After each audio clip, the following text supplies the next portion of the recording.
Toujours dans notre cadre de cours de probabilité du master, le chapitre 1, le dénombrement, nous allons voir une notion nouvelle, donc les suites croissantes, strictement croissantes et les problèmes de partage.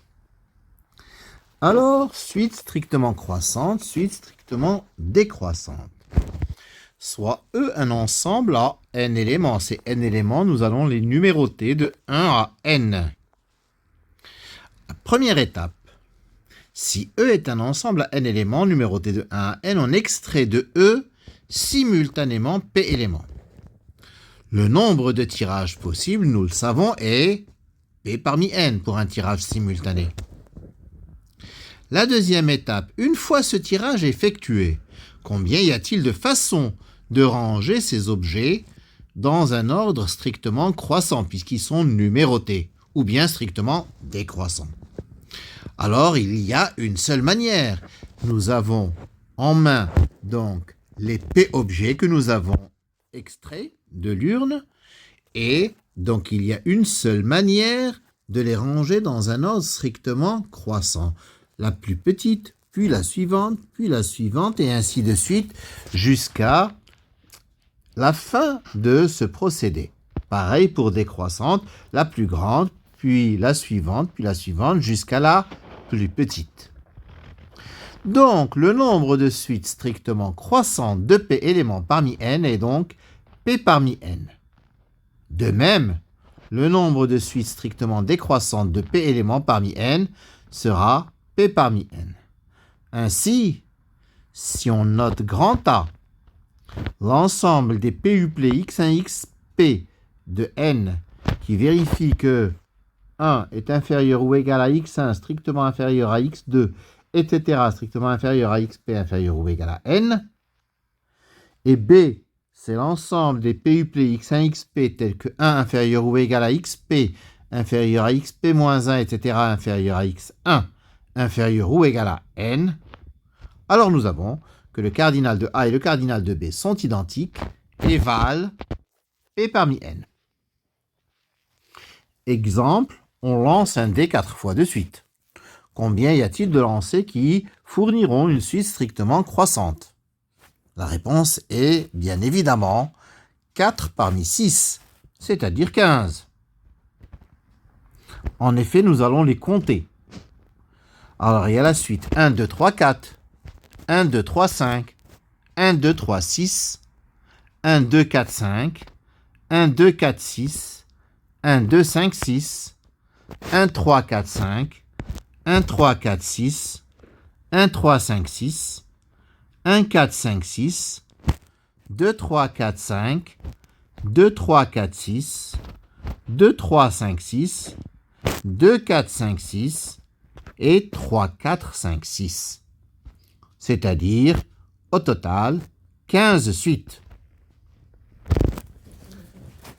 Suite croissante, suite décroissante. Cette fois-ci, on n'impose pas l'inégalité stricte. Nous cherchons le cardinal de l'ensemble C, l'ensemble des PUP x1, xp, tels que 1 inférieur ou égal à x1, inférieur ou égal à x2, etc., inférieur ou égal à xp, inférieur ou égal à n. Alors, nous allons essayer d'utiliser les suites strictement croissantes pour trouver le résultat. Une remarque importante, dans Z, il est équivalent de dire que A est inférieur ou égal à B que de dire que A est strictement inférieur à B plus 1. Et ceci pour transformer une inégalité large en une inégalité stricte. Alors, nous allons donc poser y1 égale x1, y2 égale x2 plus 1, y3 égale x3 plus 2, et ainsi de suite. Yp, c'est xp plus p moins 1. Les inégalités auxquelles obéissent les y sont les suivantes. 1, inférieur ou égal à x1, inférieur ou égal à x2, etc., inférieur ou égal à xp, inférieur ou égal à n, se ramènera donc à 1 inférieur ou égal à y1 strictement inférieur à y2, strictement inférieur à y3, strictement inférieur à yp, inférieur ou égal à n plus p moins 1.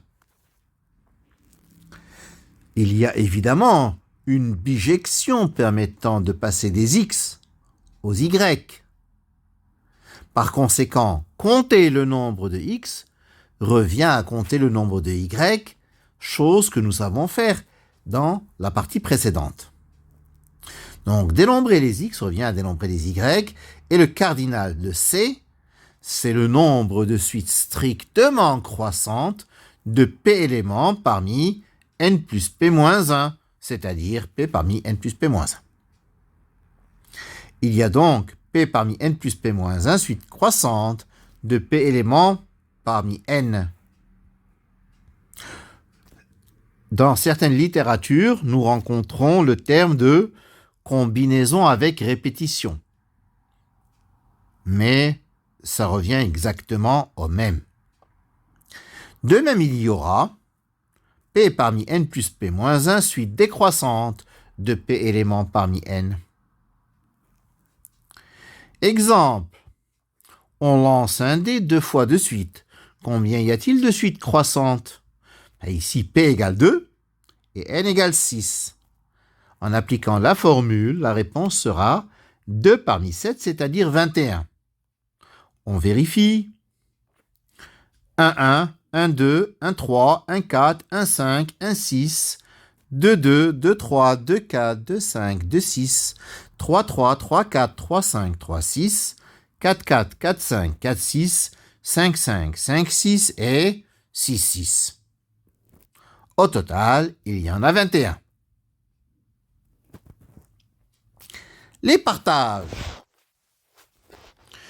Notons D, l'ensemble des x1, xp de n, qui vérifie que la somme x1 plus x2 plus etc. plus xp est inférieure ou égale à n.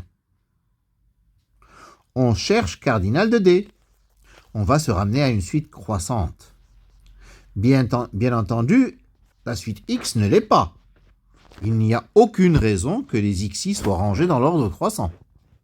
Mais pour garantir la croissance, on va s'intéresser au cumul.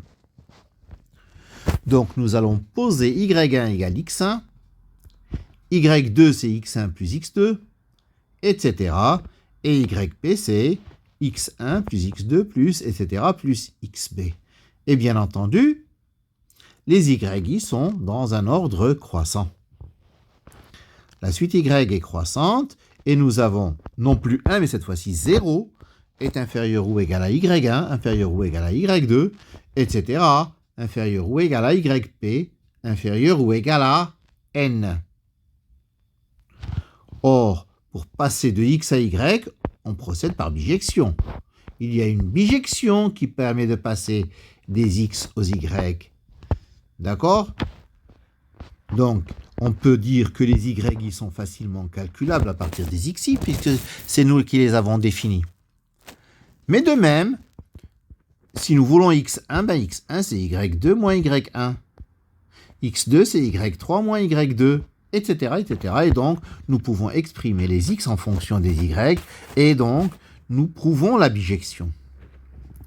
Il y a donc autant de x que de y. Or, cardinal de l'ensemble des y1, yp, qui vérifierait que 0 est inférieur ou égal à y1, inférieur ou égal à y2, inférieur ou égal à yp, inférieur ou égal à n, c'est p parmi n plus p. Pourquoi pas n plus p moins 1? Ben parce qu'on commence à 0. On commence pas par 1. C'est-à-dire le nombre de termes. Donc on a p éléments parmi, non pas n, mais n plus 1. Donc à la place de n de la formule du dessus, nous avons n plus 1, ce qui fait que on obtient p parmi n plus p. Suite croissante de p éléments parmi n plus 1. Ne pas oublier que ça commence à 0. Par conséquent, cardinal de D, c'est p parmi n plus p. Alors, considérons E. C'est l'ensemble des x1, xp appartenant à np. C'est un autre problème de partage, mais cette fois-ci, il y a égalité. x1 plus x2 plus, etc. plus xp égale n.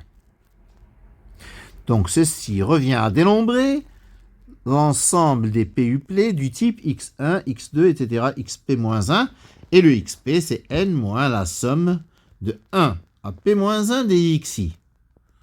Et les x1 plus x2 plus, etc., plus xp-1 sera à ce moment-là inférieur ou égal à n. Ce qui revient tout simplement à compter les x1, les p-1 uplés x1 jusqu'à xp-1, qui vérifierait que x1 plus, etc., plus xp-1 est inférieur ou égal à n. Donc, il y a une suite de croissante de p-1 éléments parmi n plus p-1. D'accord? Donc, en utilisant le cardinal de D, nous avons adapté et trouvé que le cardinal de E, c'est p-1 parmi n plus p-1. Exemple, un père a 3 enfants et il dispose de 10 pièces de monnaie de même valeur et il souhaite les partager entre ses 3 enfants. Combien y a-t-il de partages possibles dans les 2 cas suivants? Premier cas, il peut ne pas tout donner, c'est-à-dire il peut garder des pièces. Deuxième cas, il donne tout.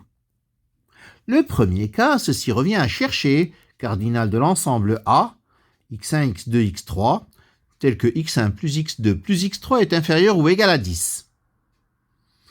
D'après la formule que nous avons vue, c'est 3 parmi 13. Dans le deuxième cas, ceci revient à chercher cardinal de B, l'ensemble des x1, x2, x3, tel que x1 plus x2 plus x3 égale 10. C'est 2 parmi 12. Alors 3 parmi 13, c'est facile, c'est 13 fois 12 fois 11 sur 6. On va le calculer si vous voulez bien. 13 fois 12 fois 11 sur 6. C'est-à-dire 13 fois 11 fois 2, c'est-à-dire 143 fois 2, 286. Et 2 parmi 12, c'est 12 fois 11 sur 2, c'est-à-dire 6 fois 11, c'est-à-dire 66. Voilà, c'est terminé pour aujourd'hui. Je vous remercie de votre attention.